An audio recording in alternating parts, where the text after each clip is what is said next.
جب اللہ سامنے آئے گا نا تو آنکھیں جنت کو تو سہار سکتی ہیں، اللہ کو نہیں، لہذا پورے وجود کے ہر سیل میں آنکھ نکل آئے گی اور پورے وجود سے اللہ کو دیکھو گے۔ کوئی آنکھ بنے گی نہیں، اس سیل میں دیکھنے کی طاقت پیدا ہوگی۔ اور اللہ کا دیکھو، صرف آنکھوں سے حسن دیکھیں تو آدمی مست ہو جاتا ہے، اور جب پورا وجود حسن رب کو دیکھے گا کیا حال ہوگا۔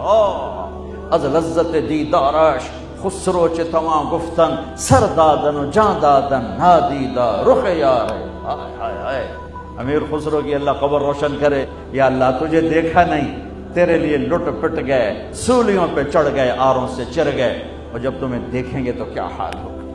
اور جب اللہ بات کرے گا، اب جنت کے نغمے سنو گے کانوں سے، لیکن جب اللہ بات کرے گا ان کانوں سے بھی سنو گے، اور ہر سیل میں کان کی طاقت آئے گی، پورے وجود میں اللہ کی آواز اترے گی، پورے وجود۔ تو اللہ کہے گا راضی ہو؟ کہیں گے اللہ بالکل ٹھیک ہے۔ تو اللہ تعالیٰ فرمائیں گے جنت کیسی؟ کہیں گے اللہ وہ چاسا ہے، پنجابی والی کا چاسا ہے، ادھر تو سارے عربی بولیں گے۔ تو اللہ تعالیٰ فرمائیں گے اچھا بتاؤ جنت سے بڑی چیز دوں؟ جنت سے بڑی چیز دوں؟ تو کہیں گے یا اللہ ایو شیء افضل من ذلک، یا اللہ جنت سے بڑھ کے کیا چیز ہے؟ تو اللہ فرمائیں گے احل علیکم رضوانی فلا اسخط علیکم ابدا، جاؤ میں تم پہ راضی ہو گیا، اب کبھی ناراض نہ ہوں۔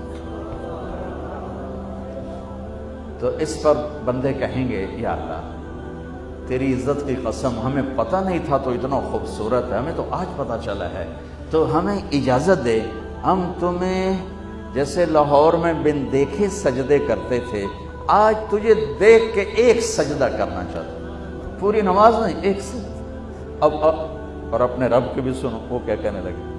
وہ کہیں گے لاہور میں تم میرے بندے تھے، میں تمہارا آقا تھا، تم نوکر تھے، میں مالک تھا، نوکری کرنا تھوڑے ذمے آئی، ہن تسی آ گئے ہو میرے مہمان خانے، ہن تسی میرے مہمان ہو، میں میزبان ہاں، اور مہمان سے کام نہیں لیا جاتا، مہمان سے کام نہیں لیا جاتا، ہن بے دکھاؤ موجاں کرو بس۔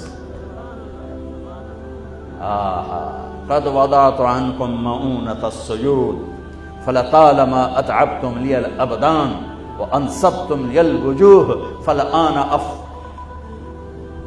افضيتم الى روحي وكرامتي فهذا محل كرامتي فسلوني فلن اعطيكم اليوم بقدر اعمالكم ولكن اعطيكم بقدر رحمتي وكرامتي وعلو مکانی ورفعت شانی او کما قال۔ میرے بندو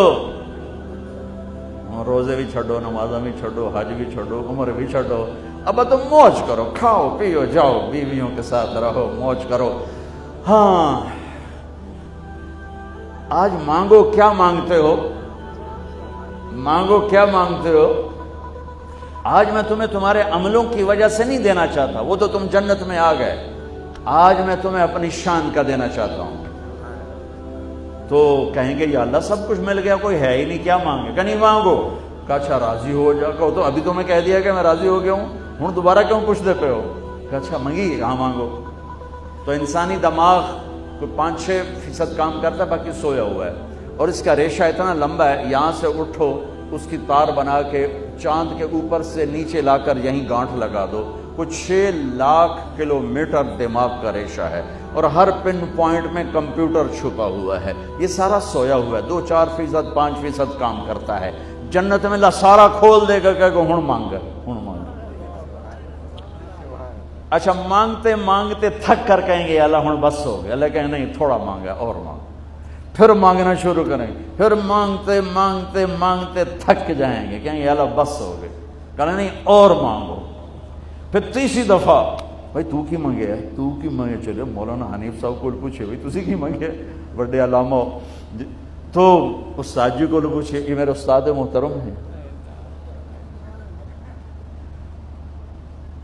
تو پھر وہ کہانی ادھر چلی جائے گی۔ تو آپ نے حضرت کیا مانگا؟ آپ نے کیا مانگا؟ پھر سارے زور لگا لوگوں کے مانگیں گے، تو اللہ کہیں گے اور مانگو، کہیں گے اللہ ہن بس ہو گئے، اور مانگ نہیں، اللہ تیری عزت کی قسم بس ہو۔ سب سے چھوٹا سوال میرے نبی نے بتایا ہے، بڑے کی تو حد کوئی نہیں، سب سے چھوٹا سوال یہ ہوگا، ایک شخص کہے گا یا اللہ تو نے دنیا جس دن بنائی اور جس دن مٹائی اس کے برابر مجھے عطا فرما دے۔ یہ سب سے چھوٹا سوال ہے، یہ پیسے کا سوال ہے۔ کوئی چھیک والا پیسہ ہوتا تھا ہمارے بچپن، سوراخ والا پیسہ، یہ وہ ہے، اس سے اوپر کی حد کوئی نہیں۔ اور اللہ کیا کہے گا؟ قد رضیتم بدون ما یحق لکم، ابھی تک تو تم نے اپنی شان کا نہیں مانگا، میری شان تو علی شروع ہی کوئی نہیں۔